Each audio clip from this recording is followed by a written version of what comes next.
সুদের টাকা আদায়ে 6 মাসের শিশুকে অপহরণ। না, এটা ঠিক না। মানুষ আমরা সবই মানুষ। শাস্তি দিলে ওই মহিলারে দিতে লইলে এই 6 বছর বাচ্চার কেন অপহরণ করলো? এটা তো ঠিক না। সে তো দুধের বাচ্চা, সে তো উবুস, সে তো আগুন মানুষ না, তাকে কেন? আর সুদের টাকার জন্য যে এই 6 মাসের বাচ্চাকে অপহরণ করলো তার বিচার চাই। কারণ এই বাংলাদেশে এমন নেককারজনক যেমন 6 মাসের বাচ্চাকে এমন অপহরণ, এটা কেউ যারা মানুষ তারা কোনোদিন এটা মানবে না।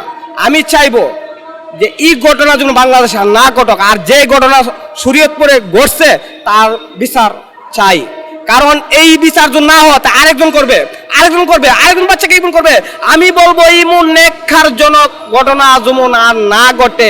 কারণ সুদের টাকা যেটা দিয়ে সুদ খাইবা এটাই তোমার অপরাধ, আবার তুমি 6 মাসের বাচ্চাকে অপহরণ করবা, এটাই আরো 100 গুণ বেশি অপরাধ। আমি চাবো যে এটা কঠিন শাস্তি হতে হবে।